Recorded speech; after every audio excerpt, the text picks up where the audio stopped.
திருவள்ளூர் மாவட்டம் மீஞ்சூர் ஒன்றியத்திற்குட்பட்ட ஆரம்ப சுகாதார நிலையங்களுக்கு சுமார் 35 லட்சம் ரூபாய் மதிப்புள்ள மருத்துவ உபகரணங்கள் வழங்கும் நிகழ்ச்சி நடைபெற்றது.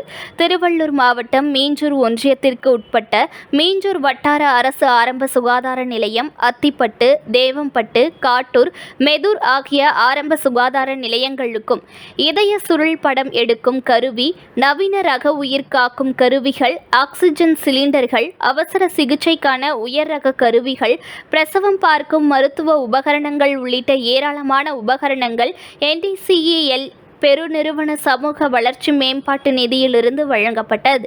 இதனை மீஞ்சூர் ஒன்றிய குழு பெருந்தலைவர் அத்திப்பட்டு G. ரவி மீஞ்சூர் வட்டார வளர்ச்சி அலுவலக வளாகத்தில் நடைபெற்ற நிகழ்ச்சியில் வழங்க மீஞ்சூர் வட்டார மருத்துவ அலுவலர் மகேந்திரவர்மன் பெற்றுக்கொண்டார். இந்த நிகழ்ச்சியில் மீஞ்சூர் வட்டார வளர்ச்சி அலுவலர்கள் நடராஜ், குமார், மேனேஜர் லீல் பிரசாத், மருத்துவர்கள் ரவி, சந்தோஷ், ரம்யா, திவ்யபிரியா, மதுசுதர்சனன், ஒன்றிய கவுன்சிலர்கள் அன்பு, கதிரவன் உள்ளிட்டோர் உடனிருந்தனர். News One தமிழை லைக் பண்ணுங்க, கமெண்ட் பண்ணுங்க, ஷேர் பண்ணுங்க, மறக்காம சப்ஸ்கிரைப் பண்ணுங்க.